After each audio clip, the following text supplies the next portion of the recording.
Hey everybody, it's Anthony Bionis from the Mission Center podcast, and this is part two of our E3 talk that we discussed about.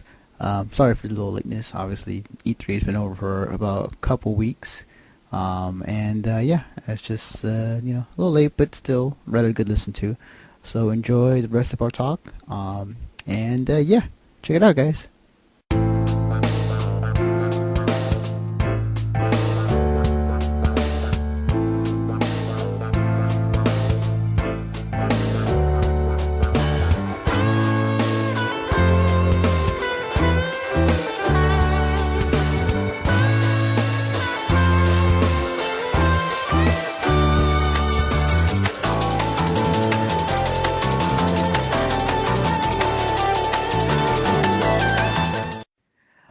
So moving right along in the last of the EA press conference, they ended the show with a trailer that I believe to a game that I think many people were hoping to see, or that there was rumors about it, and lo and behold, it certainly was, and that game was Mirror's Edge 2. um, yeah, I actually saw this in class actually, like during my finals. I was like with this other guy watching it too on the computer screen, and as soon as Mirror's Edge 2 trailer showed up, I was like, oh my god, hands up in the air, people were looking at me weird, that kind of moment. Yeah. What do you guys think? Mirror's Edge 2? I wasn't a huge fan of the first game. I mean, I respect it for what it is, and it was innovative at the time because, free running in a first-person format on a video game is a really cool idea.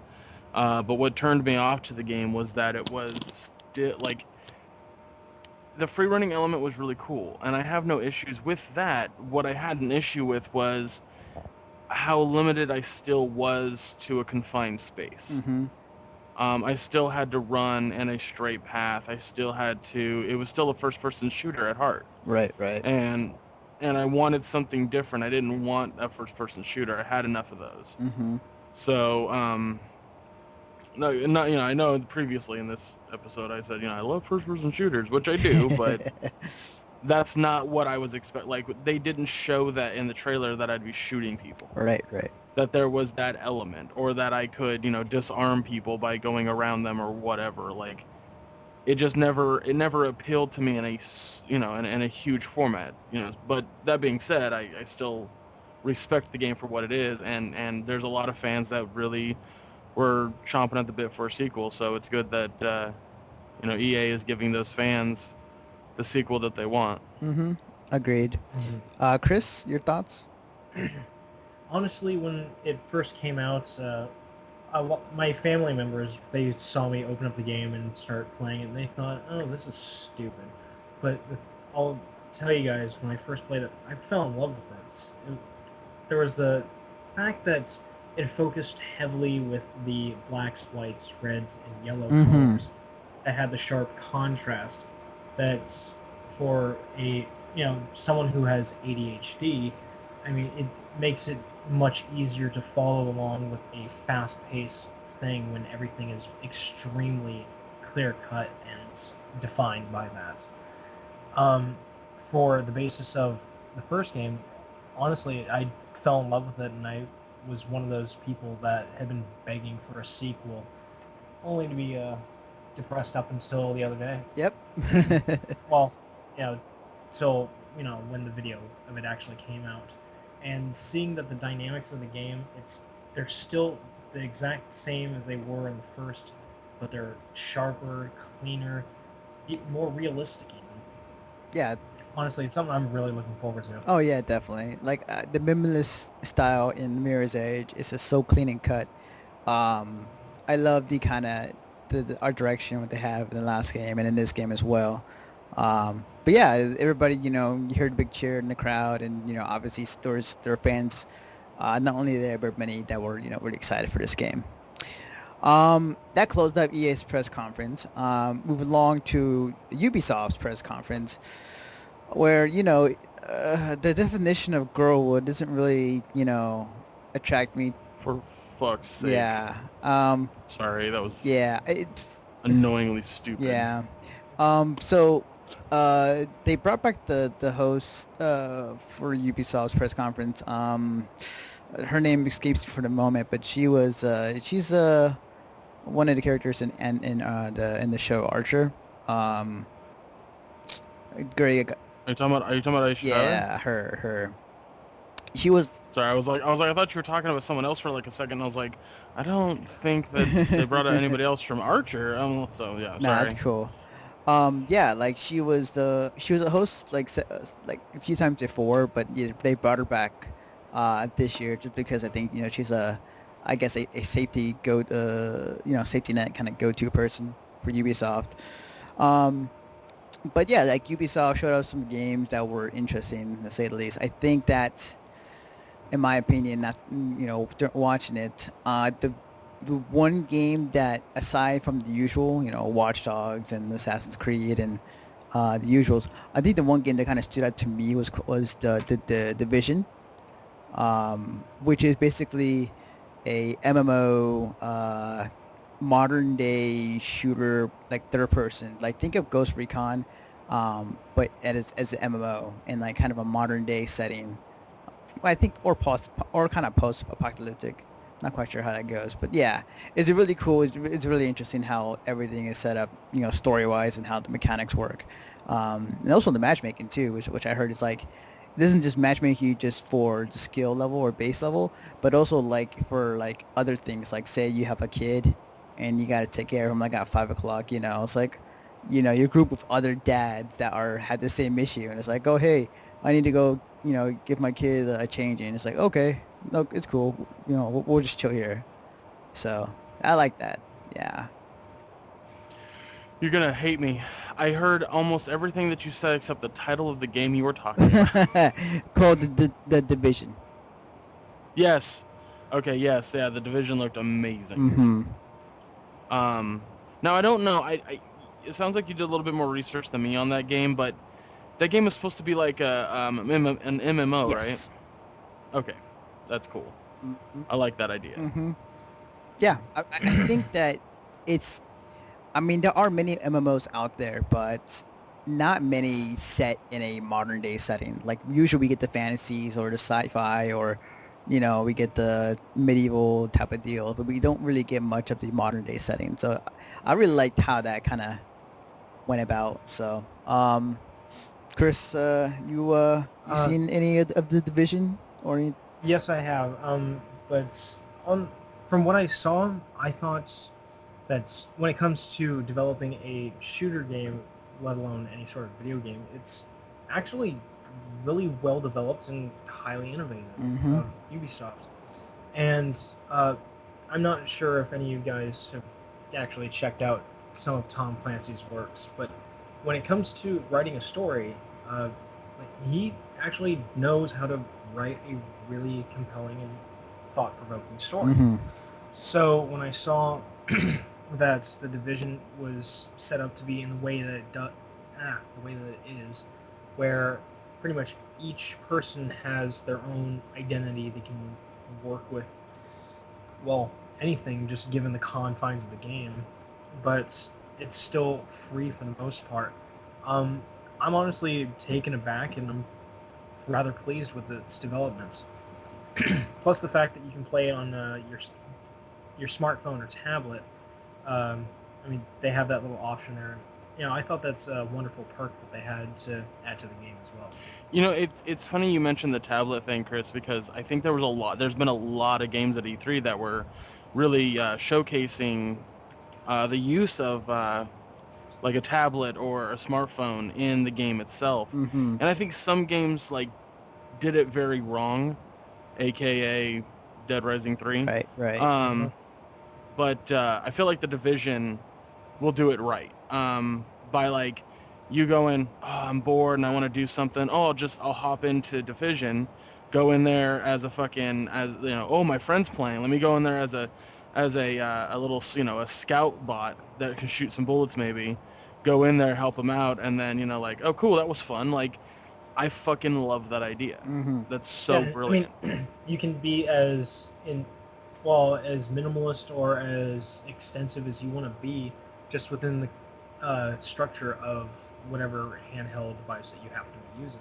Right, definitely. I mean, it was something that that I've noticed a lot during C3 is like, you know, each big press conference, or at least one or two games that really is trying to incorporate the tablets into gaming, um, and I felt that what the division did kind of best. I think what the division did, and also what Watch Dogs are planning to do, it's really exciting stuff. I mean, um, what what Watch Dogs are planning to do with their game with like their tablet or phone is like, you can call an airstrike with your your character, or like you have a tablet. But the cool thing is that say you're at work and your buddy who is playing Watch Dogs like needs some help, and you could choose to do the whole drop bombs or whatnot, but there's other options that they did say that you can do to help out your friend through your phone, which when I heard about it, it's like, wow, Ubisoft is really like doing some interesting things with beyond the tablet, and using the phone as a way to have the game not only in the console, but like kind of have it explored in the outside world in a way. And in a way, it seemed like, even though the Wii U had sort of pioneered the idea of actually fully integrating a tablet-type device into its system, while they have played it off with reasonable success, depending on who you ask, I think that when it comes to the Division, that it can be played off very well. Mm-hmm. Yeah, funny how that works. So, I mean, like the usual suspects were there. I mean, like if you guys want to jump in about it, like Assassin's Creed, Watch Dogs. They showed off a new. What was that game that it was the first thing they showed off in the Ubisoft press conference? It was the guitar. The Rocksmith, the 2014. Yeah, like Rocksmith came out. It was the lead guitarist for Alice in Chains was there. Yeah. Well, I didn't get to see their introduction of it, but when it comes to the game, I've got a few choice words on its dynamics. Okay. Well, for those of you who don't know, Rocksmith is a game that their slogan was to fully integrate an actual guitar into the game as your controller. And quite honestly, I haven't found anything that could remotely mimic what they try to do. But I have Rocksmith and an old Fender Stratocaster, and the basics of it was you have this cord that's plugged into your console or your PC. It's available for all platforms, and what you do is you navigate the game using your guitar. And then, of course, when it comes to menus or what have you, that's what a controller would be there for. When you have the guitar plugged in there, in order to make sure that the player is ready for any single song that they're playing, they have to tune their guitar, make sure that everything is in proper playing condition. And then when you actually go to play any sort of song, it scales it based off of your performance. So there is no, you lose or, oh, you beat the high score. While it does keep track of your score, it's not a focal point of its design. Definitely. It's basically made to help teach the player how to actually learn how to play the guitar. Yeah, it's literally a teaching device, and if you do, poorly in one round, it's like, okay, so, say that you're rusty with this, or you can't do this thing. So we'll have something that's lighter that sounds remotely the same. And in this instance, you can still work on the basics of, sliding your fingers across the fretboard and, properly playing the guitar. And as you get better, it scales it for you without the player actually having to get interactive past playing the guitar. Right. Yeah, it is a different, interesting game in how it affects to really not only be a game on a main basis, but like also teach how you actually play guitar, unlike Guitar Hero or Rock Band. Mhm. um, Now, there are other games. I think one in particular, I think Greg, I think you have a soft spot for. They showed off some new Rayman games. Um, Well, I guess it should be more clarified. I have a soft spot for 2D side scrollers, Gotcha. Okay. and so like I could give a fucking rat's ass about the new Raving Rabbids game or the Rabbids game, whatever the fuck you want to call Uh-huh. it. But yeah, I mean Rayman Legends, I'll fucking play the shit out of that Oh game. yeah, same here. Like the first game, was amazing. So I Mhm. mean, yeah, I'll play it because it looks awesome. Mhm. But I mean, it's not really anything to go too deep into because it's just like it's literally more of the same. Not that that's a bad thing. Oh But yeah. I kind of wish. Yeah, I no. kind of wish they would have. Like how like Insomniac is doing like their animated CG thing with Ratchet and Clank. I kind of Mhm. want to see one from Rayman. Like after that trailer they showed off, like at the beginning before the gameplay started, it was like, man, that's like very, uh, not Disney-esque, but like, in that kind of cartoony, animated style. But yeah, I was just like, okay, more Rayman, which is, hey, I'm not complaining. The game is great. Yeah, Um, it's kind of like watching. You're like, oh, cool. All right, cool, yeah. cool.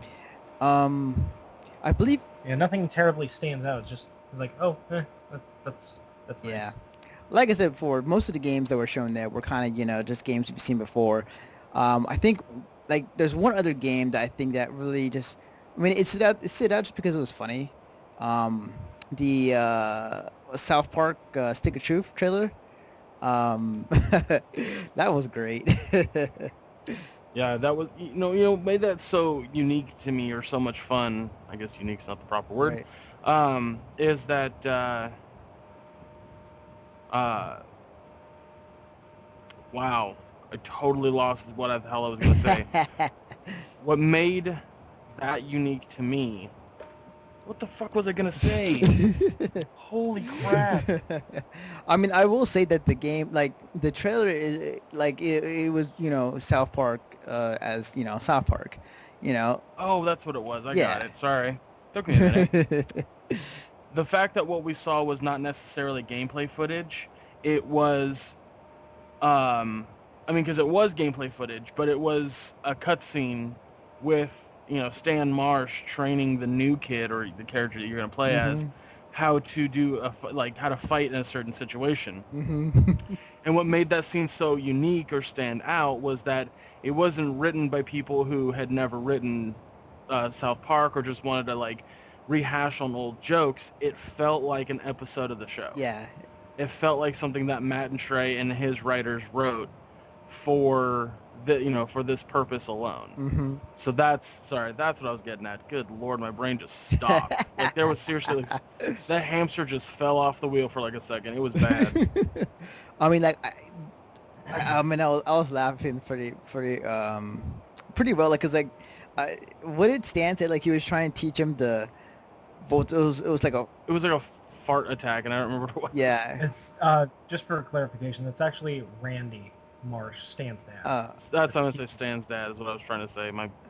Again, the hamster's still working on his way back on the wheel here. So Right. The hamster's busy chewing on some sunflowers. exactly. Yeah. But yeah, it was very hilarious. And then like at the very end of the trailer, what's his name? Man, now my brain's going out of it. The kind of the main fat kid. Oh, Cartman. Cartman. Yeah, he's like he goes up, to the in front of the screen. He's like, it's like, the game's coming out soon. Maybe 5-6 months later, because You know how game. yeah. So that was great.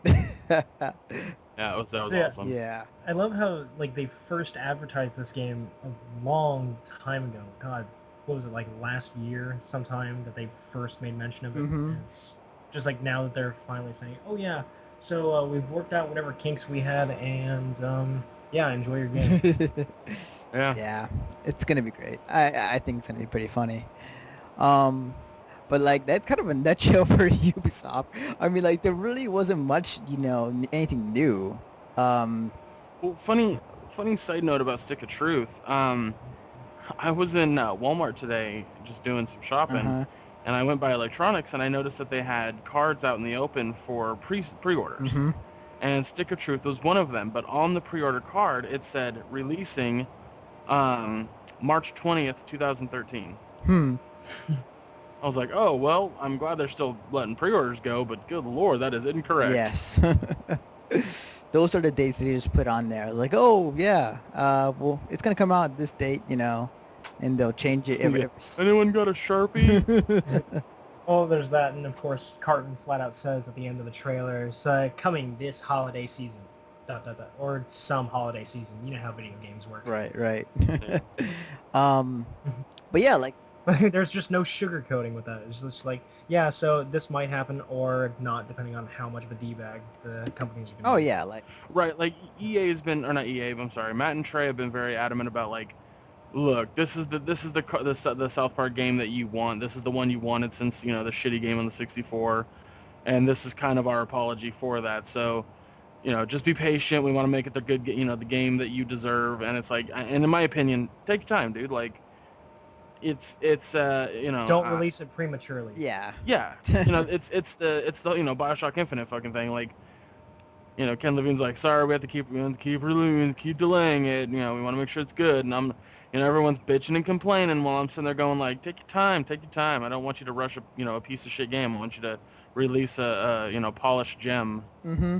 So Yeah, definitely. And then on top of that, people still bitched and complained about BioShock Infinite, so it's just like, what the fuck? Yeah. those are the people who didn't understand the ending and got really confused by it, and I wanted to smack them. Yeah. So Yeah, it actually took me a while to fully digest everything that had happened. Don't over the say course- anything. I'm that's almost good. Oh no, No, I'm not going to say Absolute anything. I'm just spoiler-free. saying. okay. Absolutely Good, because spoiler. I'm at the Yeah. very last end of it. No. I'm not going into that. I'm just saying that when I got to the ending and it was like at the very, very end of it, it took me, I'd say probably about 2 weeks, even after reading through the BioShock wiki, reading through, all these different sources online, and I just wanted to make sure that I had an accurate representation, and even then, I thought it was probably the most brilliant thing ever designed when it comes to storytelling in a game, next to Mass Effect 3, which of course I'm probably going to get bitched at.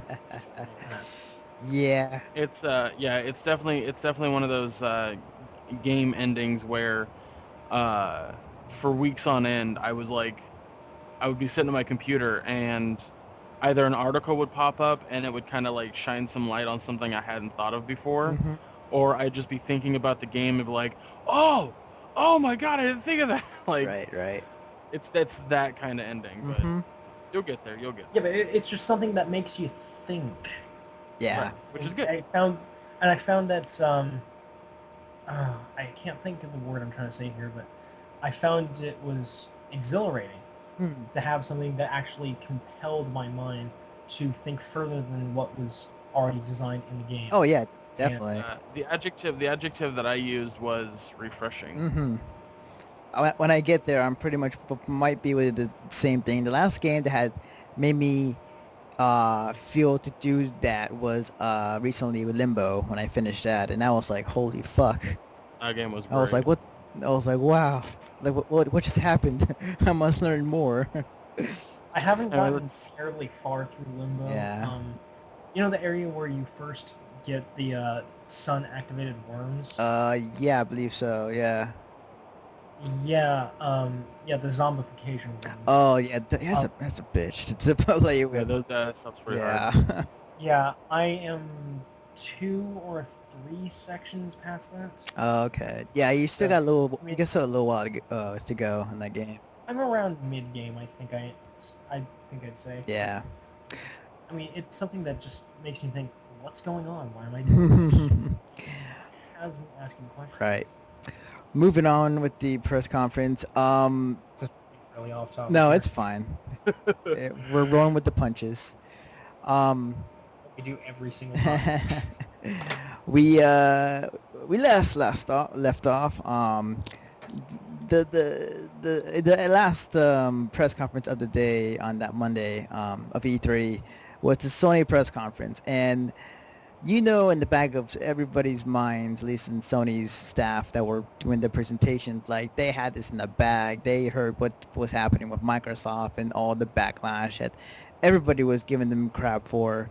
And Sony, like you could tell, was the main guy that was hosting the entire press conference. He was strutting when he walked out. Like, you know, he was smiling the entire time. It's like, I don't even really need to be out Right. here. You guys did all the work for me. But so the Sony press conference did happen. There were a lot of interesting things that were announced and a lot of interesting games that were shown. There were a few that were, shown before in previous 2-3 conferences that on the same day. Watch Dogs, Titanfall, Assassin's Creed, to name a few. What stood out to me really, I think what I find the most interesting is that when they showed off the indie developers like on stage, in each game that they were showing off, and actually giving them some limelight, it was a really cool moment. Like, these were games that nobody outside of, I guess, nobody outside of our circle would go in and actually play. And otherwise, if you're not a mainstream game, you're not gonna, play it if you're the average Joe or whatnot. And I really like the fact that they actually went out of their way to really, show these games that these indie developers were working on, especially the game that the guys who made Bastion was working on. And that game I'm really excited for. I can't remember the name of it, but yeah, it looks so good. But yeah, like what were some of the games that you saw that were interesting to you during the Sony press conference? Greg. The thing that I was looking forward to the most while going into it was the Destiny trailer or live gameplay trailer. Oh yeah, that's right. Yeah. Because there wasn't really anything that I needed to see from PlayStation. Mm-hmm.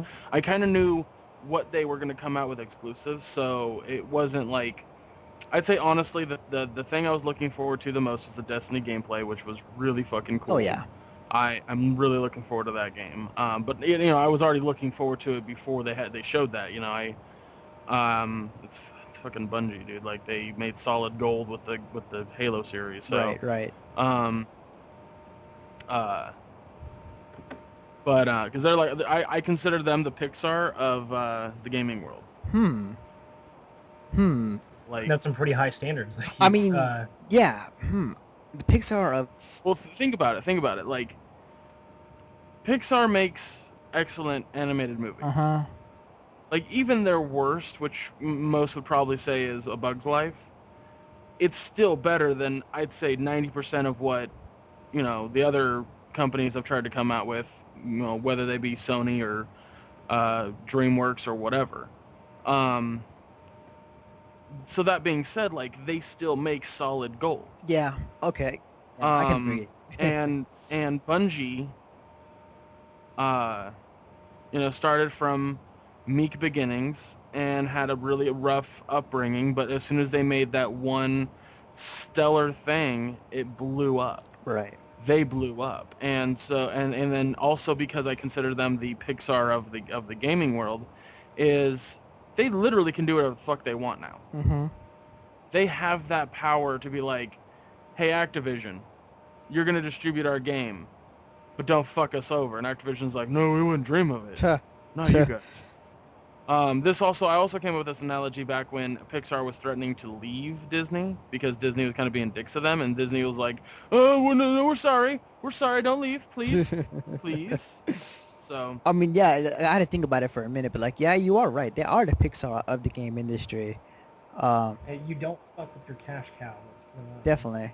I will say, when I see Disney for the first time, like it was a combination of Halo, Borderlands, and like a little bit like of kind of a D&D vibe, you know, where you have like different classes with like the thief or with the thief and the rogue and other stuff. So I'm totally gonna be the heavy character, by the way. it looks good. I like it. You know, it was kind of awkward that moment where like, you know, hey, there's Jason. He waves me to you. Yeah, there was like, it also felt like there was a little bit of stagedness to Oh it. yeah, no, yeah. Well, I mean, Um, E3 as a whole, I mean, aside from the Nintendo Directs, that's all staged. Yeah. what was I funny mean, was that like I subscribed to Bungie on YouTube, and they were showing this room that was on the exhibit hall where you'd wait in line for God knows how long to get into a room to watch them play. You know, not you couldn't play, but you could watch them play a live demo, and there was a lot of stuff that they were doing in that they didn't do on in the conference, which was like walk up to a cliff, throw a grenade like hella far, and just watch it, or not a grenade, but like something that doesn't blow up immediately, but watch it just roll into the distance, and you could totally see it still rolling. It wasn't, it was there, and all of that area was completely like you could go to it. You could absolutely go to it. You know, you it might was not want to tangible because space, basically. yeah, and it's not like that like open world environment's not been done before, but on the scale that I think Bungie wants to make things, like that's fucking amazing. He walked up to a cliff and he was like, he looks over at the other guy and he was like, it's taking everything out of me to not want to jump or to not jump off this cliff right now. Right, definitely. So like the game works. I think that there was much like with the Battlefield thing during the Microsoft conference, a little bit of a hiccup. So um, I think I think it's a good thing. You know, Mm-hmm. I, they got it out there. They showed like big things about it. One thing that happened during, apparently I found this out. One thing that happened during the live game demo that wasn't supposed to happen was the death of the other guy. oh. But he was like, but they took advantage of it. And they were like, oh, this gives us a chance to show you how you can revive your buddies. Oh, awesome. Yeah, I didn't Yeah. I didn't know that, but like, you know, on the fly, that's kind of a, you know, hey, awesome. More we can show you this awesome cool thing about the game. Yeah. Um, It was a really rad feature. So like, and I wasn't expecting events like the fucking like there's a bunch of characters that hop down and it's a big old fucking battle for like 15 minutes and then everyone's like later. yeah, pretty much. And I like the loot system in there too, which is awesome. Chris, was there anything in particular in this Sony press conference that stood out to you, game wise? I actually had to do a little bit of digging, but there's this one that's exclusive to the PS4 called The Order 18. Yeah, I saw that. Wow, that looked awesome. Like as soon as I saw it, I was like, "Oh, Sony, why are you taking my heart like this in such an enthralling way?"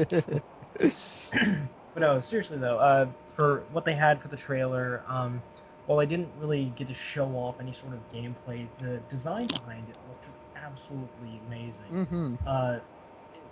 In a way, it's almost like taking the idea of steampunk and pretty much like integrating that sort of feel into an actual video game, where you are playing in a time that some of us would consider socially prehistoric, and here you are, we're bringing in these, futuristic weapons, and just you have this clash between old versus, future, and just for what they had available, it looked absolutely amazing, and I can't wait for more footage to come out later. Oh yeah, definitely. Like, because like for I think a good first few minutes, all of us were guessing this. I was like, what exactly is this game? You know, kind of, it looks like a steampunkiness, and then they finally showed, the title of the game and everything else. It's like, wow, this game looks really awesome. Given it's all CG, but still, it's a really cool concept.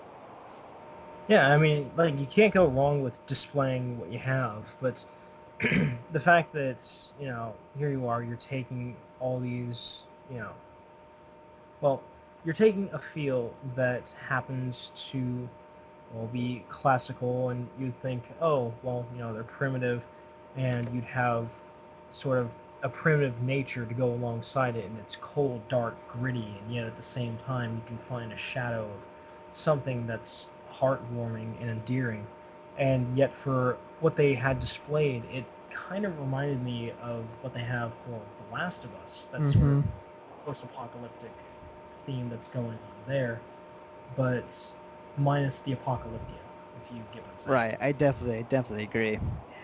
I think one of the biggest highlights for the Sony press conference was obviously Square Enix actually showed us something finally.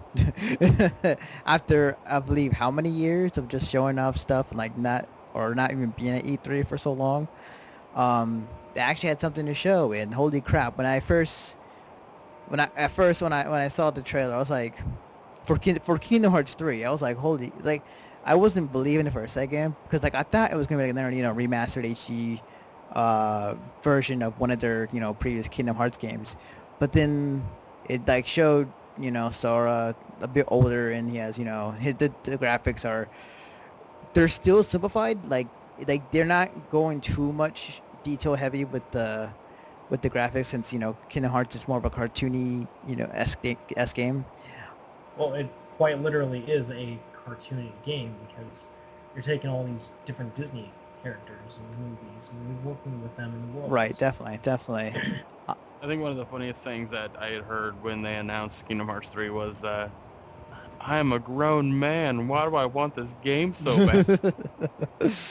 Oh yeah, definitely. But yeah, it was like they actually showed us something, and it's a little bit of gameplay, like maybe like a few seconds, but it was basically saying like, hey, all right, we're making Kingdom Hearts 3 for the PS4.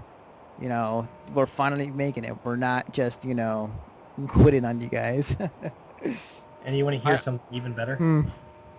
I don't quite know if this was actually flat out stated, but from everything that I've been hearing, Kingdom Hearts 3 is going to be cross-platform. Yeah. Is it really? Yeah. That's actually a fact. Okay, both good. that I just wanted to and make Final Fantasy 15 is in cross-platform as well. Oh wow. But yeah, so the Microsoft fanboys, they're also going to have the opportunity to play Kingdom Hearts and not have to worry about, jumping over from one console to another. I didn't know that, but that makes sense, since the last Final Fantasy games that Square Enix have made has been cross-platform. It'll be really nice to play Kingdom Hearts with an Xbox controller, I'll tell you that much. Oh man, that'd be great. Yeah, although, correct me if I'm wrong, for 2 points. One, isn't Kingdom Hearts made by Square Enix? Yeah. Yeah, okay, just making sure, because I'm kind of having a brain fart. Oh yeah. And secondly, also, again, brain fart, but don't they also have spare controllers where, it's an Xbox 360 controller that can be played on the PS3, and a PS3 controller that can be used for the 360 stuff? I haven't heard anything about that. I could have sworn that there were like wireless controllers that. Oh, you mean like third-party controllers that you can? Yeah, but they have the feel of. Oh, the... yeah. Yeah, you know what I'm talking about. Yeah. There are third-party controllers where you can say you can play on a PS3 like an Xbox 360 style controller. Like it'll still be a PlayStation controller, but like it's styled in a way that an Xbox controller would be, and vice versa. So yes, there are controllers out there that you can definitely take and to your preference and whatnot. Okay, just kind of throwing it out there since Greg's comment just had that ball rolling. Yeah, gotcha. Yeah. But yeah, like they showed up Kingdom Hearts 3, and also sort of the new Final Fantasy game, or I think, what was it, like they said like Final Fantasy 13 Versus is now Final Fantasy 15, or I was kind of confused on that. Like they just repurposed Final Fantasy Versus 13 to make it now 15. Okay. Because like I turned to Popeye for like a second. Apparently the gameplay of 15 is the only thing. I'm sorry, yeah, the gameplay of 15 is the only thing that's really coming from Versus 13. Right. Yeah. Because it's going to be a brand new setting, brand new characters, and all that jazz. Because it won't take place in the same area or universe as, Lightning and whatnot. Um, and then 14 is also going to be like an MMO again, like 11 was, and so I don't know. I mean, it looks good, great, good for Yeah. them. And it's probably a better move that they made it a new game instead of trying to like still rehash the whole like Versus 13, Mm-hmm. Yeah. because it's just unnecessary. I wasn't a huge fan of the 13 storyline, so Right. I mean, I think that not that I matter entirely, but you get my yeah, I point. definitely get you. I think that it's Square Enix. It's actually it was cool that they actually showed off something rather than being in dormant state for how many years. Final Fantasy 15, like it's in a it's another Final Fantasy game. A lot of pretty boy and uh, dudes run around with big swords and guns in the game. That's Yeah, it's pretty much cut and dry standard Final Fantasy practice. hmm the game looks good. Don't get me wrong. But it's just so pretty. Yes, exactly. Um, as far as anything else, as far as like that comes to mind, like again, like the other thing that I might want to point out is like they were really emphasizing their Vita and like saying like, hey, our Vita is still awesome and there are actually some cool games. Um, Or rather, oh hey, we have a Vita and it actually does have games, so please check it yeah, out. I mean there is one game in particular I do like just because it's so innovative with the system. Um, Gravity Rush? no, no, no, no, no. It's a new game they're working on. Oh, it's the one where the entire world is made out of paper, um, and I want to say wrapped or something along those lines. But like it's basically like the game like you are kind of like the son of the god, and like you control this paper character around the entire world, and in some cases where you have to kill enemies, you can actually put your finger behind your Vita, and then your finger pops into the game, and you can actually like move around and like solve puzzles or kill enemies with your finger. Other ideas that I have thrown in there. It's a really innovative game. For life of me, I forgot what it's called exactly, but that's like the one Vita game that like I would love to play. But aside from that, like they, like obviously like we all know we all saw what happened at the end of the press conference, and that was obviously the biggest bombs that were dropped were there. um, so for people who don't know, during the Sony press conference, um, they basically had like this like it was quickly made, but it was like this bullet point like presentation. It was like, what can the PS4 do? Well, it can play used games. You don't have to worry about it. The crowd goes nuts. Um, they announced that you don't need an internet connection to play games. Um, and they keep going. They keep rolling the punches. And obviously, this is basically everything that Microsoft had announced prior was the complete opposite. And they were playing straight to the crowd. The crowd was like loving it.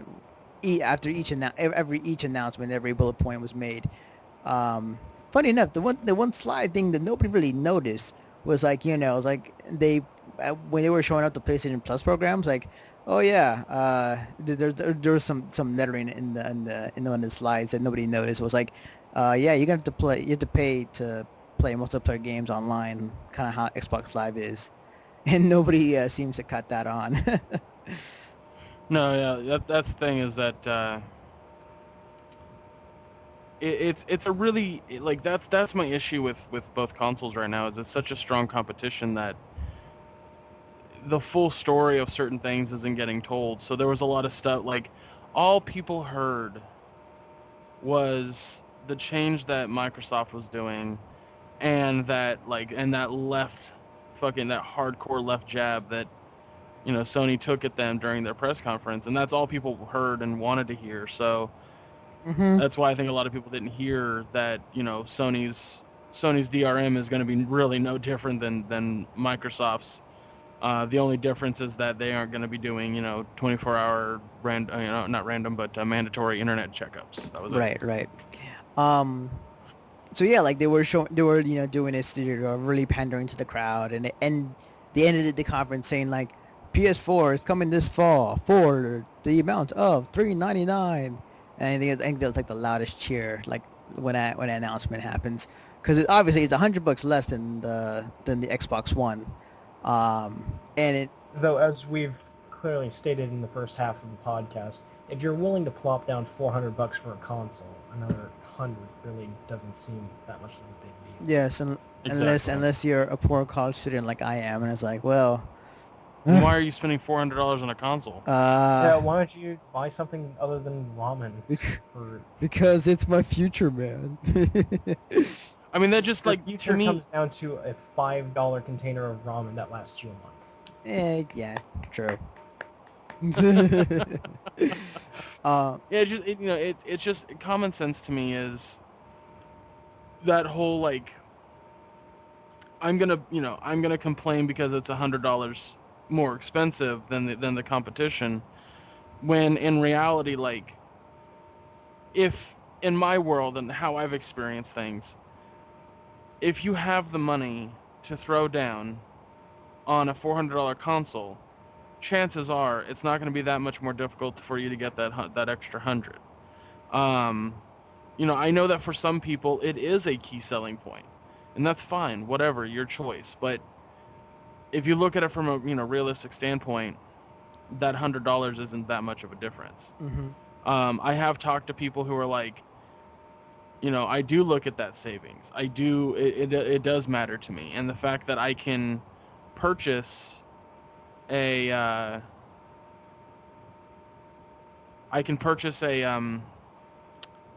console for $100 less.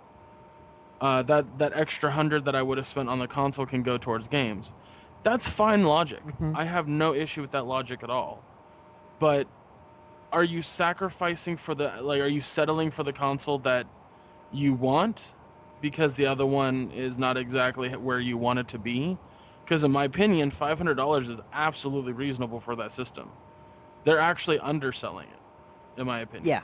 Both consoles are being undersold. Yeah. Correct me if I'm wrong, but when they first released the information, didn't they have pending prices based off of their, the components that would be inside each of them and everything that was going to be presented?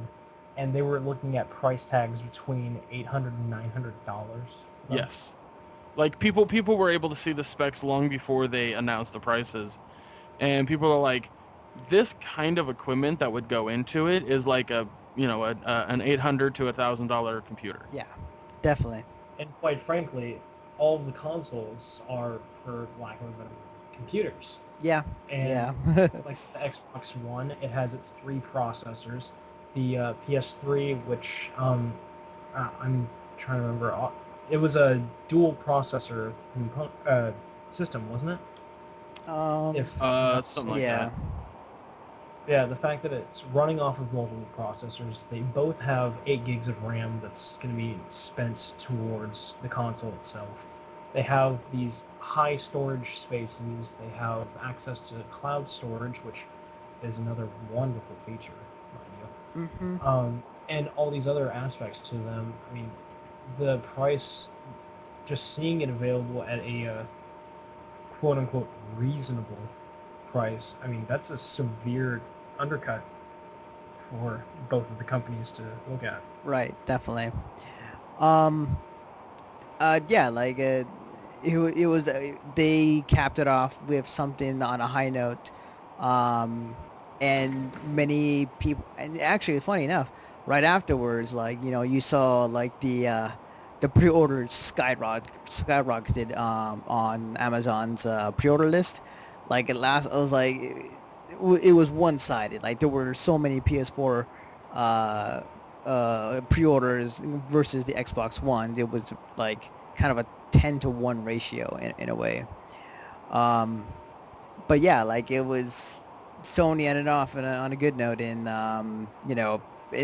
purposes like people had thought Sony won E3, but like there was still one more press conference left to be seen, and that was Nintendo Direct's press conference. Even if you don't call it press conference, it was still shown at E3, and whatnot.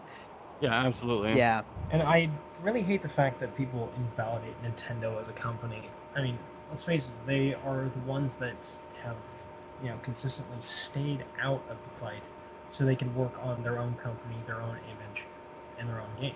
Yeah, they played to their audience, and they played to keep it safe and work on their own thing, while the other two competitors, for lack of a better term, like slash each other's throats out and go at it, mano a mano. And Nintendo's the guy in the stands eating popcorn. Pretty much. Yeah, like I said, I think I've said it on this podcast or the other podcast that I do, but there's a website.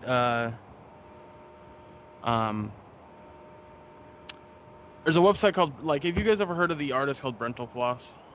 Yes, I have. Oh my god, I'm so glad someone else has read some of this stuff. Yeah, I love the guy. He started up a website with a webcomic, and he had a one-panel webcomic that was very much a New York Times political one, but it was based on video games. And the title of it was "Why E3 is Not Holding a Press Conference." And it showed a gladiator walking away from a lion and a tiger, like, getting at it, and on the side of the lion it said Sony, and on the side of the tiger it said Microsoft, and on the chest of the gladiator said Nintendo, and he throws down his sword and shield and goes, "Fuck this." Yeah, and I'm like, that's brilliant. Yes, I actually saw that comic. Actually, that was pretty awesome. Oh, and speaking of comics, there was another one by. Have you ever heard of Nerd Rage Comics by any chance? No, I have not. I feel like I have, but I haven't read it in a long fucking time. So the art style, it's kind of hard to say, but it was a 3-panel E3 recap, and it shows that Sony, they have this whole taunting demeanor about them. Then with Microsoft, they're like, yeah, so there's this thing and this thing and this thing, and we're trying to work on that. And then at the end it shows Nintendo and says, in fact, we have changed so little that we are actually in the process of remaking games. Like, take this for example. This is Zelda, Link to the Past. I can't quite remember it. That was the title they used. But look at this. It is literally in your SNES right now. Yeah. I'm kind of pissed that I don't have the comic right up in front of me. That would have been perfect. Nah, that's cool. We get the idea, the gist of it. Yeah, absolutely. Yeah, we understand. So yeah, Nintendo had their Nintendo Direct, and it was basically a online video of their press conference. The thing is, though, is like my only complaint was that I had to wake up early in the morning to watch it. It was at 7 a.m. Pacific time. I can only imagine, like, for people on the East Coast, had to wake up at 4 in the morning to watch it. But like, yeah, basically it was up early in the morning, and they were showing off. It was a 41-minute press conference, and they didn't have that much to show off, which, after thinking about it, it makes sense that they didn't have much of a press conference over at E3 this year, because I think people would have been outraged. Well, not really outraged, but they would have, complained, or, would have, picked out Nintendo, like, why have such a small press conference that, compared to the other two. So they showed off some games, some of the classics that, we're grown to know and love. Like, they showed a new Super Mario game. I can't remember what exactly the name was called, but basically it's like Super Mario, was it Super Mario World, the 2D new one? Greg? Super Mario 3D World. Yeah. Uh, And are you talking about Wait, are you talking about what they showed for the Wii U or? yeah, the one where Mario becomes a cat. Yeah, that. I'm sorry, it's fucking hilarious. So, okay, so the cool thing about this game that I found out was, okay, the cat costume, it looks like a fun power-up just because of how it, like, controls and stuff. Mhm. But I never thought in a million years Mario would be a cat. Well, One let's see. re- He's been in a frog suit. He's gotten Tanuki tail. He's gotten the Tanuki suit. He's turned into a flying squirrel. He's turned into a whole bunch of things. He's been metal. He's been a ghost. He's been a bumblebee. Yeah. It's a cat, really big stretch. No, it's not. It's not. It's just not something I expected. Like, it was a complete level. It was a complete. It was like, far curveball left field. because- yeah, exactly. Like, it was like, I was like, oh, okay, cool. Like, that's rad. It was. I think the funniest thing about it was they showed him idly sitting there in the cat suit, and he sits like a cat and then cleans himself, and I'm just like, come on, come on, you're totally like, oh, it's my childhood right there that I'm just looking at cleaning himself. Right. And of course, But- when he gets the suit, he actually goes meow meow. You know, Yep. to sound like a cat Yeah. too. Which is cute. It's just awesome. One really fun thing about the game is that it is a Wii U exclusive, so it's not going to be on the DS. Mhm. But they really wanted to make the game more entertaining and fun to a group of people. So, much like with New Super Mario Bros. U, or that game in general, you can play up to 4 players at the same time. However, instead of them being like all the same like jumping mechanics and stuff, Mhm. it's going to be, you know, Mario, Luigi, Princess, and Toad like it was from Super Mario Bros. 2, and they have the same physical mechanics. So Toad can't jump very high, but he's super quick. Mario's probably the most rounded character. Luigi has a really high extended jump, a little slower than everybody else, and And he has a bit of Princess. slide. It's What's just that? when just that when Luigi's running, he has less traction, so he can actually. Right, yeah. There's also the Princess. She can float when she jumps. So, like, basically, they're running mechanics. If you haven't played Super Mario Bros. 2, don't know what you're doing with your life, but it has the same physical mechanics to each character, and you can play 4 players at the same time. It looks like a lot of fun. Yeah. Granted, it is the level design and look of the system, or not look of the system, but look of the game is very reminiscent of Super Mario 3D Land Mhm. that came out not too long ago, Mhm. which a lot of people are like, you're rehashing old shit. But, Nintendo plays it safe. Nintendo's always played it safe. Yeah. If you're going to introduce something brand new, like, I loved Galaxy and Galaxy 2. But we're never going to see another Galaxy because they either they're going to play it safe with something like this, or they're going to try to find a new way to innovate. And I cannot wait for that new innovation. So, Yeah, definitely agree. I mean, I guess I shouldn't say that Nintendo's always played it safe because releasing the Wii was not safe. Yeah. It works after a period of time. Yeah, it's true. It's true. Even then, it was still to their marginal audience. Mhm. Which I actually called that decline in sales, like, because I worked at Electronics and Walmart when that system had come out, and I'm like, it's fun. Don't get me wrong. Like, one of the first things I did was download a game on the Virtual Console because I had no interest in, I had absolutely no interest in playing the there was no games for it at the time except for like WarioWare, Mhm. and there were games coming out, but I just had no interest. And after I'd played it for a while and played at a certain friend's house and then saw like how the older generation, like my parents who don't play video games, wanted to play it really bad and they wanted one. Like, the Wii that we have in this house, my mom got for her 50th birthday. Oh, wow. It was borderline never used. We owned one game for it at one time, which was the Mario Kart that came out when the first Mario Kart that came out for it. Right. And it never got played. Interesting. Like, there was a period where it did quite often, Mm-hmm. but it literally it sat in my house for so long. Like there's a film of there's a layer of dust that was on top of the console Right.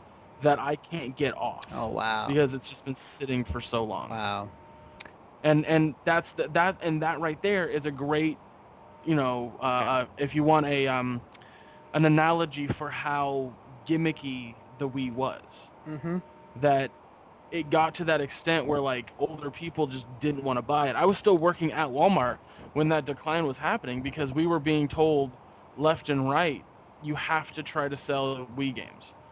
Like you have to try to sell games. Games just weren't being sold. So like, yeah. So Nintendo took a big gamble with the Wii, and I think that they are playing it more safe with the Wii U. Right. They're like, it's not as much of an expensive console, and there's a cool new thing with it.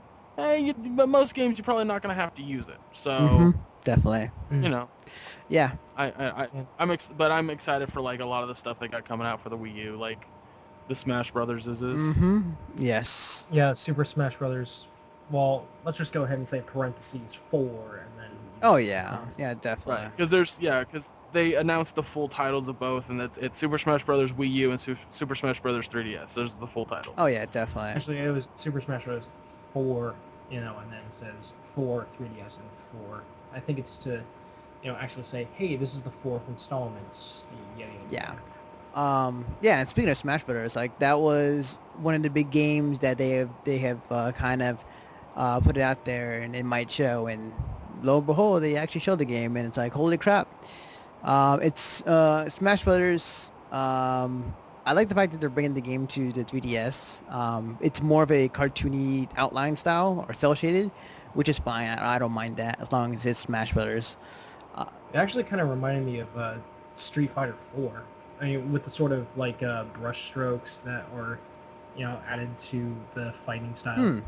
Well, I mean, like with the way that the characters were sort of painted in, and then you see that they're outlined and all this other stuff on the actual game. It sort of felt like a more free-range Street Fighter. Oh right, yeah, I definitely get that. Yeah, it does look like that, and I should mention it. But yeah, Yeah, it's totally gonna be cell shaded ish kind of thing. It's I don't know why they're doing that necessarily. Like, I was trying to figure out, like, is it because of the graphical engine on 3DS just can't handle what they're doing on the Wii U, and that's why it doesn't look like that? But realistically, you could put Super Smash Brothers Brawl on the 3DS now. yeah, Like, that capability to me seems like it could happen, but It's whatever. actually not a stretch at all. I mean, just given what it took to process and run what was presented in Brawl, it's comparable, if not, of a lower grade than, some 3DS games. And I'll take a good example, Kid Icarus. yeah, that's true. Yeah, I mean, the design of that, which was free roam, it had 3D graphics, and it had fully fleshed out 3D models of characters, villains, attacks, everything. not to mention a bunch of shit was going on screen. So yeah, there's that too. Oh yeah, just the way that they had that played off. I mean, it took a lot more to get something like that, and they have it processed onto a little tiny chip. Yeah, but it is cool to see that it is bringing the full game on to the 3DS. The Wii U game itself, the graphics are, I'd say, a tad bit better. They're not, dramatically better than what they had prior. Well, it's bumping up from 720 to 10. Yeah, like Mario's like his clothes look slightly more realistic. So, In fact, everyone for the most part looks more human, I guess you would say. yeah. They show up the usual cast that that's gonna be in the game. Mario, Bowser, Fox from Star Fox, Samus from Metroid, and then a few others. And they started showing off the new characters with The Villager comes to town. yes, Mega Man is going to be in there, which I felt like my prayers had been answered from the Nintendo gods. man, I had I had prayed for over a decade, saying, please. Before we talk about Mega Man though, but we have to talk about the two. One, obviously the villager that is from Animal Crossing, and I'm like, all right, I sure, all right, let's go. Have you seen what they've done to him online? Oh my god, that is just like, he is a psychopathic murderer. yeah, it's so funny. He's like, so it was like in that same day, it's like they already have pictures of him like being this psycho killer. Well, he does have an ass. Yeah. And it's just like, is this the face of evil? Like, there are no brakes on this. Right. Greg, any thoughts about the villager and how he plays? He is. I don't have any thoughts about it, just simply because I will probably play him once or twice and then be kind of done with it. I mean, unless he's just a powerhouse like Pikachu or some shit, then I'm just not gonna play with him. Right. But what I'm like, I don't know. I first off, never been a big Animal Crossing guy. Just not my forte. I know a lot of people really like it, and that's great. But it's never been for me. Right. I hear you. So when they introduced him, I thought it was a really cool way to introduce him. Like, he goes out, checks his mail, and he's just like, "Oh fuck yeah!" and sprints off. So that was a really cool introduction. But other than that, I'm not really excited to have him in the game. It's cool that they're putting new characters in. Oh yeah, definitely. New characters that, you wouldn't expect, like, all three of them. Yes, definitely. Like the other two, Wii Fit Trainer. that one is just so weird. Like I never thought they would use her and put her in the game. Hey, you talk shit, you get fit. That meme's been going around the internet so fast. It was so weird because, like, you see Mario, Bowser, I think was it Kirby, just like doing the Wii Fit exercise board. Oh no, that was actually Mario, Link, and Kirby. Oh. That they were trying to do the tree pose, which, yes, I did a bit of yoga. But I just want to point this out. Does anyone else find it odd that the man who, in at least one incarnation of his game, who was raised by a tree, could not hold the tree pose? Yeah, that's a good point. I guess he forgot his roots. I see what you did there. Kinda terrible. Not gonna lie. But yeah, like they put the Wii Fit Trainer in the game, and they didn't show much of her, but they showed her super, and basically it's just like a bunch of colored versions of herself, like going across screen. I was like, holy hell, this is insane. But it's an astral projection right behind. I know, so it's interesting. And then obviously the big announcement was Mega Man's in the game. Oh my god, man. I love how the power-ups and stuff and the music that they used was all from Mega Man 2. Yes, a bunch of everything that in this incarnation of Mega Man in this game it's a lot of love to Mega Man 2. What was it? They showed off. No, it's the Mega Man we're talking about is like the Mega Man like original. Was it? Like Mega Man and in Marvel vs. Can I talk today? In Marvel vs. Capcom 2, like that same kind of art style, but like in Brawl and in fully 3D, and it's really cool. He looks awesome, like design wise. Like he I think is the best, in my opinion, the best incarnation of Mega Man in 3D in a long time. And they showed off some of his powers and stuff he can do in the game. Like he. And if you mind, I can go ahead and say through a good list of it, since I'm a bit more avid on Mega Man. Oh yeah, go ahead. Okay, so the first thing that he shows off is my favorite Robot Master's power, Dr. Wily number 9, Metal Man, where he pops out these metal blades and chucks them across the stage. Mm-hmm.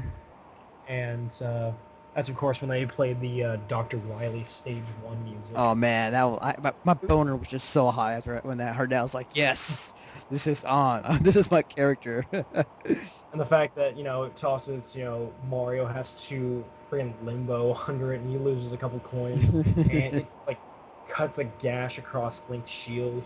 Oh yeah. But the other powers that he has include but are not limited to Woodman's Wood Shield, Gutsman's Power Arm. He has Flame Man's Flame Swords. He has Slash Man's Metal Slash, which are just a set of claws that make him attack like Wolverine. Uh-huh. He has a support of using Rush, which could probably be his up B move because Rush has a spring in his back. Right. Other powers. Why am I forgetting it? Sparkman was one of them. Oh yeah, that's right. And I think the one that they didn't really go into for gameplay was probably the last move where he was again, I can't remember if it's Flame Man or one of the other 7 or 8 different flame-based ones that's he's taking his powers from. Right.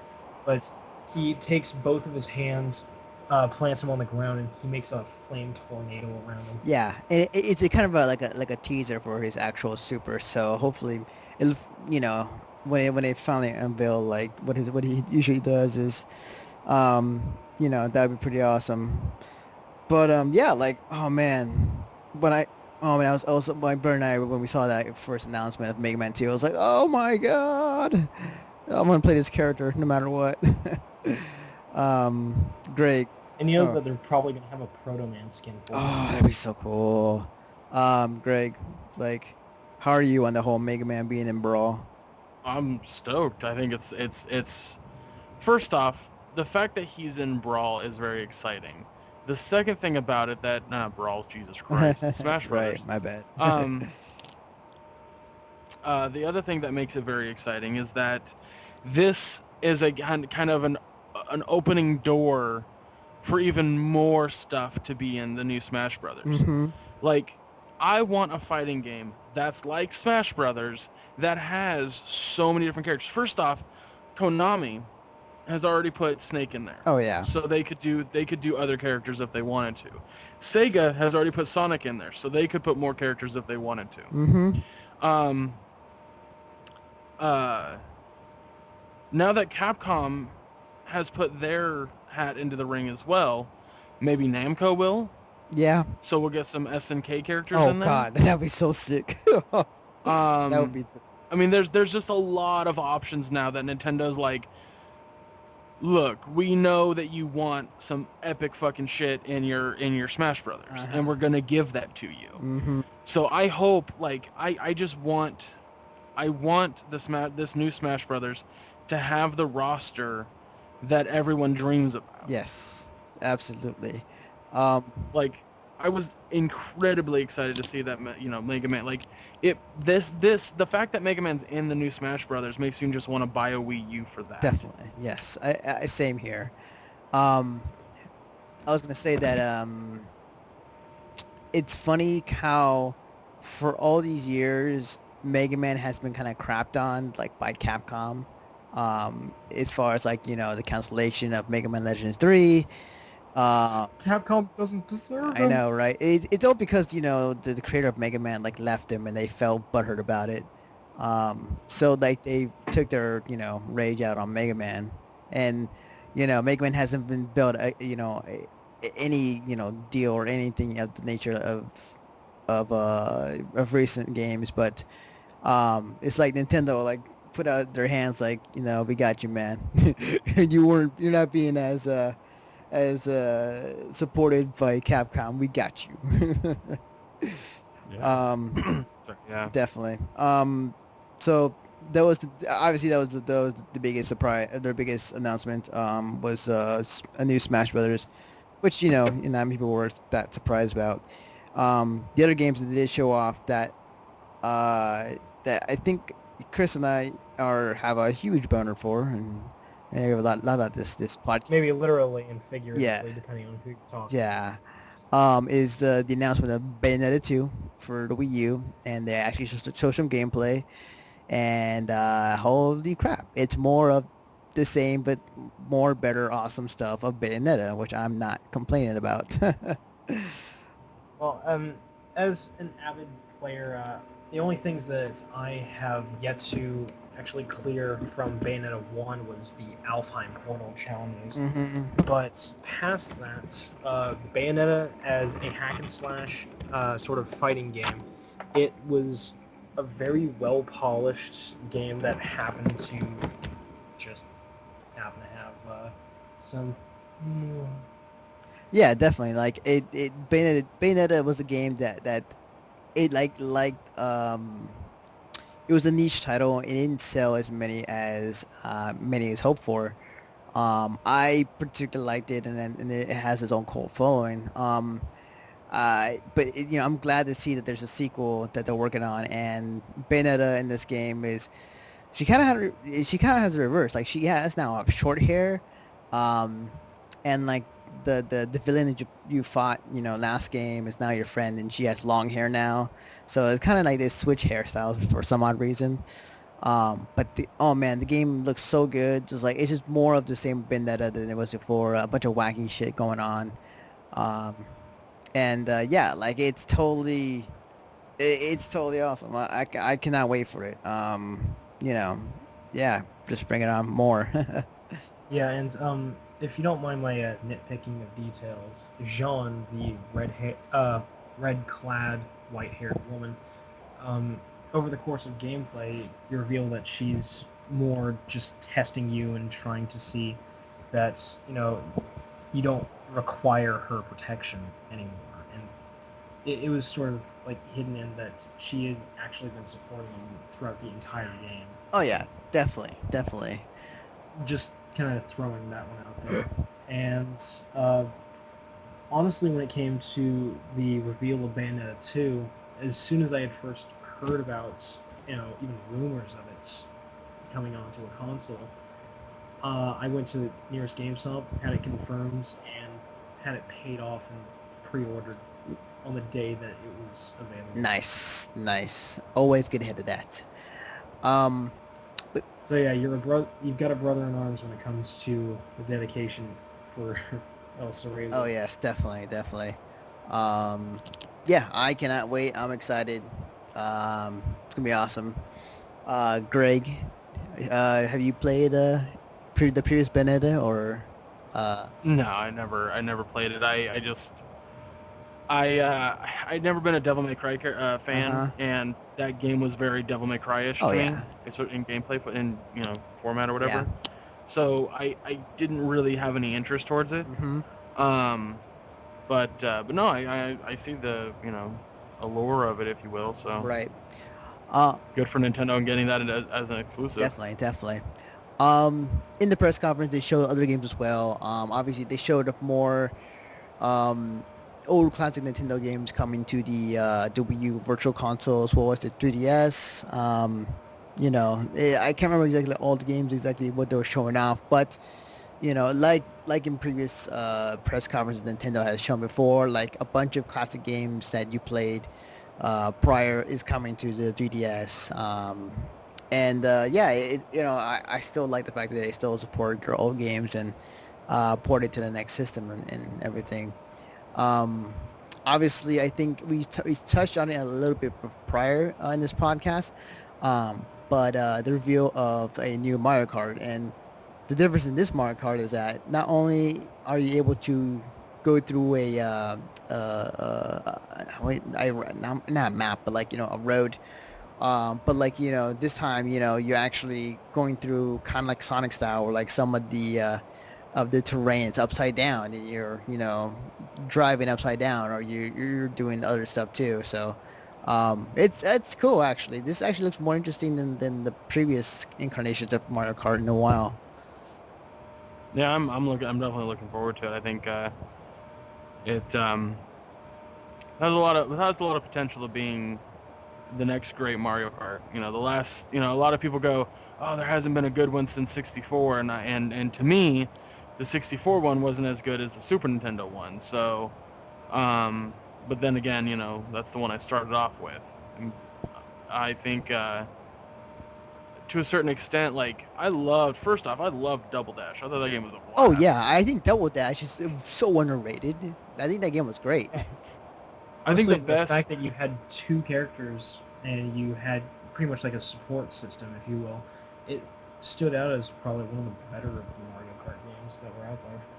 I agree. I think the best Mario Kart game that I ever played, though, was the first one for the Nintendo DS. It had like a great online system for some weird reason. It also it had the most tracks out of any fucking Mario Kart that had ever come out. There was just something about that game that made me absolutely adore it.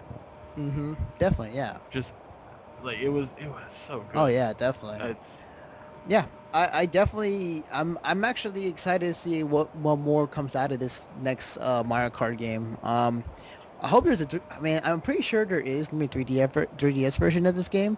But yeah, I'm really excited for a Mario Kart game, which is very rare for me. yeah.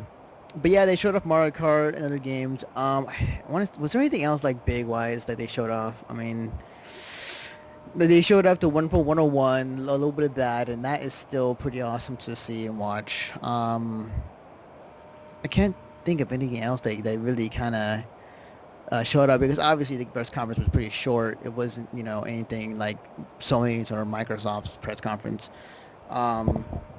But overall, they really, you know, played it safe, and they showed off some games that they had said prior it's going to be shown off, and you know, it was Nintendo being Nintendo. There's nothing much you didn't going past that. But yeah, those were all the press conferences. If I were to rank, as far as like in my opinion, as far as like how each press conference, you know, as far as like presentation and everything, I felt that in my rankings, Sony be number one. I say EA was 2, Ubisoft. No. I would say Ubisoft was 3, Nintendo was 4, and I would say Microsoft was 5, in my opinion. So not to put you guys on the spot or anything, but like, you know, what would you guys rank all of the press conferences in your opinion? I'd say for me personally, with reveals for excitement for certain games, it's difficult. I'd say that EA was I'd probably put that number 1, and Nintendo number 2, Microsoft number 3, Sony number 4, and Ubisoft number 5. Ah, gotcha. Huh. And that's strictly on exclusives for each thing.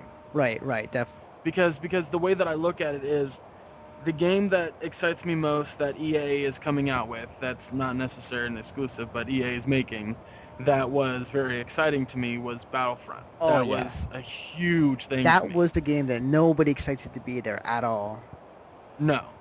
And then, you know, Nintendo just has like a huge line of great games that I want to play. Mm-hmm. And then, you know, Microsoft had Titanfall, which I'm still extremely excited for. Oh yeah, definitely. And then Sony announced Kingdom Hearts 3, which I'm excited for, but it's not an exclusive. They really don't have any exclusives that I want to play right now. Mm-hmm. So that's why they're number 4. And then number 5 goes to Ubisoft, because there was nothing really that I went, ooh, I have to play that. Right. So it wasn't Ubisoft. Yeah, I know these Funny, make puns puns. are absolutely terrible. Right? Yeah, They're pretty. yeah, there's no buts around it. So Chris, where Since I'm talking. yeah, so Chris, Go ahead. huh? I'll shut up. now. Okay. Just ask. So Chris, what's your rankings for the press conferences? All right. Well, sorry for all the several interruptions. No, it's cool. But honestly, when it came down to it, Nintendo had the most things that I happen to be invested in. The fact that they had Bayonetta 2 as a fanboy for, Bayonetta and Team Little Angel. I have to say that that was a huge draw for me. The fact that they're introducing an anti-grab system for Mario Kart was another great pull, and I thought, hell, you know, I'd love to actually get back into playing Mario Kart again, and that seems like it would be the perfect venue. Um, the fact that they've been doing well when it came to overall sales and what they have prepped up for Smash, what they have ready for the new Super Mario, I had to say that Nintendo ranked first. Okay.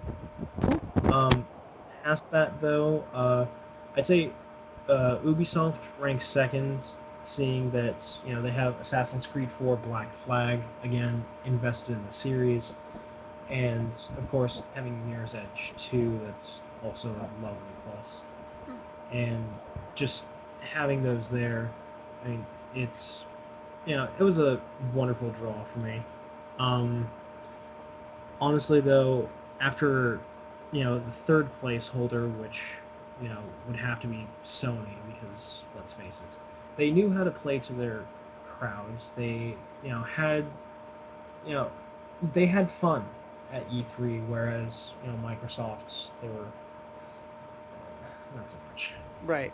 Definitely. But I did find that their presentation, that's while they still got their information across, they handled it in a relatively immature manner. It's like, this is for saying that I have no games. This is for making fun of me with the whole credit card. Mm-hmm. That's, it's clearly not what it is, but on a subconscious level, that's how I feel that the presentation, it had that sort of connotation to it. Right. Okay. But other than that, relatively indifferent to Microsoft. Aside from the fact that they, they redacted a lot of what they said and clarified everything, which, for several reasons, I have a very mixed and, average neutral response to it. But, when it comes down to it, them and EA, they were pretty much tied for their presentations. Okay. That's cool. We all have different opinions about which ranking is Different strokes for different folks. exactly. Well, we're gonna take a short break, and then when we come back, we're gonna talk about our game of show, or kind of like what games that that weren't discussed that we really want to play, and whatnot. So, anyways, all right. So we'll be right back. Hello, everyone. This is Anthony Bionis from the Mission Start Podcast. And if you enjoy listening to this podcast, as well as our other ones on our website, you can now hear us on Stitcher. You can now hear our show as well on the go with Stitcher Smart Radio, on-demand news, talk, and more on your mobile phone. The latest episodes always available for you, no syncing needed, and no money or storage wasted. Available on your iPhone, iPad, Android phones, and beyond. Downloading is easy. Go to Stitcher.com or check out your app store. Stitcher, Smart Radio, the smarter way to listen to radio. And we're back. Although one of us couldn't make it. He was swallowed by a black hole, and he is now on the other side. Greg Dietz died on us, so yes, it's just me and Chris for this last segment. You might say it's The Last of Us. Haha! Oh man, the puns just keep on coming. Yeah, I'm a lot more quote-unquote creative than I was on the first half. But anyways, this is the last segment, and this is going to be our game of show, where we get to talk about what games that we can splurge on, that we just, loved at the whole entire E3 conference. I will say, for me, my game of show is going to be Mirror's Edge 2. like they showed some gameplay, but like it's basically it's a long time coming. Mirror's Edge, in my opinion, is a great game. I love the idea and just the concept behind it. Um, I like the fact that they're finally coming out and saying like, we're finally making Mirror's Edge 2. And they're finally coming out and like showing off some stuff, and it's really awesome. I'm really excited, and not to mention the guys at Dice is working on this, so I'm really excited to see Mirror's Edge 2, and I'm really excited for it to come out. So that's my game of show. When it comes down to it, my game of the show. After a lot of deliberation, I'm gonna have to pin Bayonetta 2 to be my pick for this year's E3. Mm-hmm. Honestly, when it comes down to it, Bayonetta, as I've mentioned before, it seems to stand out as like the defining hack and slash sort of game. The fact that you play a sexy woman who has outrageously long spider legs, and I mean, come on, for anyone who has the poster pack, you can see that her leg is literally half of her body. Yeah, her body's so proportionally wrong, but it's it doesn't matter. It's still pretty cool. No, like she has her leg up, and she's holding it. It's like, oh, okay, that's nice. Except that her fucking legs are about 1.5 feet longer than what they should be. Yeah. So, joking aside, though, Cereza, or Bayonetta, however you want to call her, she stole the show for me. Knowing that same familiar hack and slash fighting style, the dodges, the witch time, the the wicked weaves, every single aspect of it that was still, that made Bayonetta. Knowing that that's going to be in there, and it's going to be played to an even grander scale, where you also have the ability of flight using your magical hair, and various other aspects that have been added, such as other whips, swords. I could seriously go on and on and on. But knowing that there are all these different elements that have been added to the game to not only bring back that which was already introduced, but show that it can be done on a console that people normally don't think, means business, was a very welcome plus for me. Right, definitely. Like you are saying that, yes, I am also excited for Bayonetta 2. I played the first one, I loved it. It's just the pure wackiness in the game. It's like I haven't seen in a long time. And yeah, it's awesome. Like I cannot wait for the game to come out, and yes, more Bayonetta is always welcomed. But that's gonna do it for us. Thank you, Chris, for joining me for this podcast, even though it's kind of a long one. No problem, anytime, and I'm actually glad for the length. Oh, my mind went there. Yeah, I know. The one time I'm not trying to make it. Yeah. But honestly, though, I love being on here, and having the opportunity to talk about E3 was a great experience for me. Definitely. Greg was also thankful for being on this podcast. And yeah, normally I would ask him where they can find him on the internet, but he's gone. So you can find Greg Dietz and all his work on Creative. The Freaking Awesome podcast, the other stuff he writes up. Go check it out, guys, on their websites. Also, what was it? He has a blog, a Geek Losing It. It's on his YouTube channel. But yeah, go check it out. Chris, where can they find you on the internet? I've got a few sources. The first of which is Kaz Cosplay, which is my own personal cosplay accounts. And of course, it's the first time I'm actually mentioning that first. But of course, you guys can find me on missionstartpodcast.com, the Facebook page Mission Start Podcast, and of course here on these podcasts. I am looking at hopefully having a bit more involvement in the near future. So expect to see a bit more of me. Awesome.